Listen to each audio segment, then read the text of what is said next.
Hello everyone, আসসালামু আলাইকুম। কেমন আছেন দর্শক? সবাই ভালো আছেন? আলহামদুলিল্লাহ আমরাও ভালো আছি। ভালো ছিলাম না কারণ আমার এই ছোট্ট বাবুটা পায়ে ব্যথা পেয়েছিল। তো ওর একটা হিস্টোরি আছে।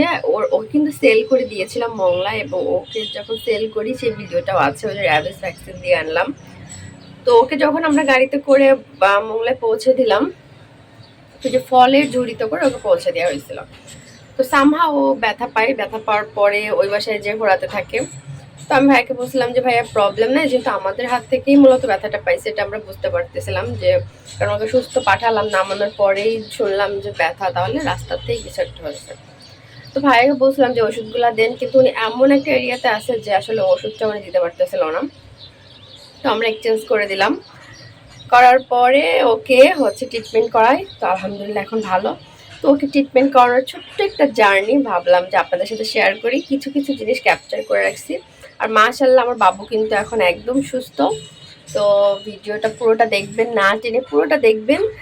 ও এখন কতটা সুস্থ, কতটা সুন্দর করে খেলা করে হাঁটে, আর ওর ট্রিটমেন্টের এই জার্নিটা আপনার সাথে শেয়ার করছি আজকে।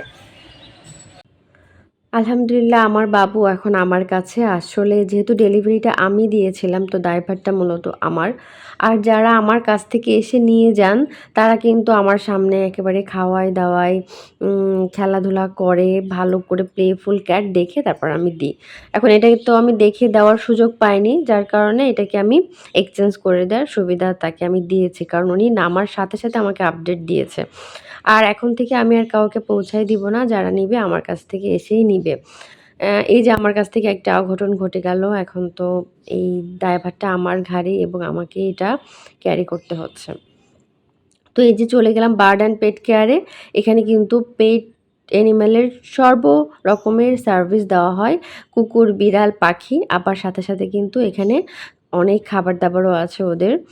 যেমন হচ্ছে কিছু মেডিসিন আছে, আবার ওদের ক্যাট ফুড আছে, পাউচ আছে। এইগুলো হচ্ছে ওনাদের এখানে অ্যাভেলেবেল আছে।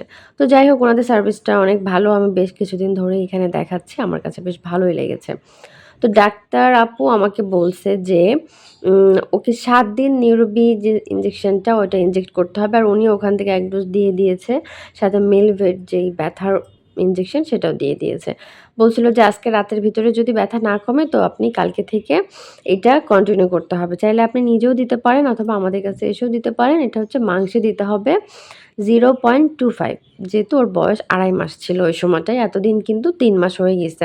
৩ মাস প্লাস এখন ওর।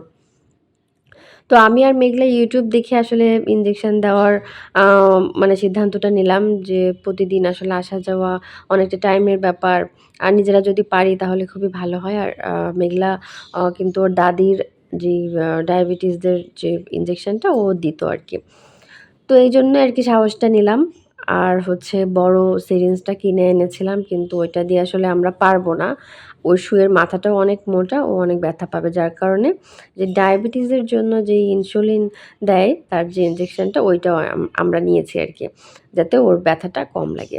আর এই যে নিউরোবি ব্যথার যে ইনজেকশনটা আপনারা দেখতে পাচ্ছেন, আমি ইতিমধ্যে দেখিয়ে ফেলেছি। ওইটা আমরা নিচ্ছি 0.25, মানে 0.3 এর বেশি যেন না হয়, আবার হালকা একটু কম। মানে আপু এইভাবে করেই আমাদেরকে বলে দিয়েছে মাংস দিতে হবে দিনে ১ বার। আসলে নিজের পালা প্রাণী যদি অসুস্থ হয়, তখন কিন্তু এই কষ্টটা কাউকে বলে বোঝানোর মতো না। আর আমরা দুজনেই কিন্তু ভীষণ নার্ভাস, কারণ আগে আমরা কখনোই দিইনি। এটা দেওয়ার কারণ হচ্ছে এমনিতেই ফ্লু ভাইরাসটা প্রায় শুরু হয়ে গেছে। আমার ওটা ফ্লু ভ্যাকসিন দেওয়া নাই। ওখানে প্রতিদিন নিয়ে যাওয়া আমার জন্য একটা রিস্ক আর খুব কষ্ট। আর এই যে ওকে কলার দিয়ে ২ হাত পা আমি শক্ত করে ধরে রাখছি। ওর গায়ে কিন্তু অনেক শক্তি। মানে বোঝা যায় না, যে ওর গায়ে এত শক্তি। যখন ওদেরকে ধরা হয় তখনই বোঝা যায়। আর মেঘলার হাত কাঁপতেছে। যেহেতু ও ১ম বার দিয়েছে, তবে ও কিন্তু বেশ সাহসী এবং অনেক গুণী। ও একবার একটা জিনিস দেখলে কিন্তু পারে। ও তো তাও সাহস করছে। ও ক্লাস 9 এ পড়ে, তাও যে সাহস করছে এইটাই কিন্তু লাখ, লাখ শুকরিয়া। অনেকে কিন্তু না বিড়াল গায়ে হাত দেবো না, অনেকে ইনজেকশন দিতে পারে, বাট তারাও কিন্তু এই সাহসটা দেখায় না। বাট ও দেখাইছে, এজন্য আমার অনেক ভালো লাগছে। কারণ আমার বিড়াল, আমি তো ইনজেকশন দিতে পারবো না। আমার নিজের কাছে খারাপ লাগবে অনেক, তাই না? এটা স্বাভাবিক। অনেকে পারে। তো ১ম বার যখন দেওয়া হয়, যেহেতু আমাদের ১ম বার, আমিও বলছি, ধরা হয় তখন ও মানে জাস্ট মানে সুইটা দেওয়ার সাথে সাথেই কিন্তু ও ওখান থেকে এমন লাফ মেরে সরে যায় যে সুইয়ের মাথাটা হালকা বাঁকা হয়ে যায়। তো মেঘলা ওই সময় আমাকে বলতেছিল যে, "আন্টি এরকম বাঁকা হয়ে গেছে, কি করব?" তো ১ম এ আমি বলতেছিলাম যে, "ঠিক আছে তাহলে আমি এটা চেঞ্জ করে দিই।" যার জন্য আমি উঠলাম। ওঠার পর আসলে ব্যাক ক্যামেরায় আমি দেখলাম যে না মাথাটা খুব বেশি বাঁকা হয়নি, জাস্ট একটু মানে অ্যাঙ্গেল হয়ে গেছে। তো বললাম যে, "না তুমি চেঞ্জ করতে হবে না। আমি শক্ত করে ধরি, তুমি দাও। হচ্ছে সমস্যা হবে না।" ও বলছে, "আন্টি ব্যথা পাবে?" আমি বলছি, "না সমস্যা হবে না, তুমি দাও।" কারণ ও এভাবেই নড়াচড়া করবে।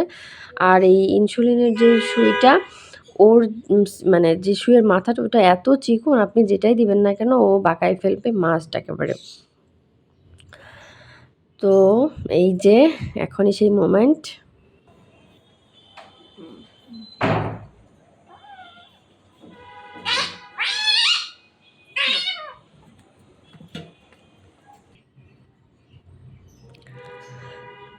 তো আমরা সবাই কিন্তু বেশ ইজি থাকার চেষ্টা করছিলাম যেন আ ও এক্সাইটেড না হয় বা আমরাও এক্সাইটেড না হই। তবে আমার তো খারাপ লাগছিলই। কলারটা খুলে দিলাম। হ্যাঁ? সবাই কিন্তু হেসে উঠছিলাম ওর এক্সাইটমেন্ট দেখে। আর আমরা ৪-৫ জন মিলে ওকে ইনজেকশন দিয়েছি। আর এই যে বাবু সোনা ওকে নিয়ে একটু শোলাম। ও মাথার কাছে আমার এইভাবেই শুয়ে থাকে। ওকে একটু টাইম দিলাম যে ওকে ব্যথা দিয়েছি। হুম? ওকে একটু টাইম দিলাম। তো এখন কিন্তু মাশাআল্লাহ ৭ দিন এভাবে ইনজেকশন দেওয়া হলো। তো এখন কিন্তু ও ভালোই আছে। এখন দৌড়াদৌড়ি, খেলাধুলা সবকিছুই করে। তো সবাই দোয়া করবেন আমার বাবুর জন্য। তো আমার এই ছোট্ট এক্সপেরিয়েন্সটা আপনাদের সাথে শেয়ার করলাম। তো আপনাদের বিড়ালের পায়ে ব্যথা লাগলেও আপনারাও ট্রিটমেন্ট করতে পারেন। আর আমি যে ডক্টরের কাছে দেখাই উনি অনেক হেল্পফুল। তো জানি না আপনারা কাকে দেখান। তো আপনাদের অ্যানিমালও ভালো থাকুক সেই দোয়া করে আজকের ভিডিওটা শেষ করি। আল্লাহ হাফেজ।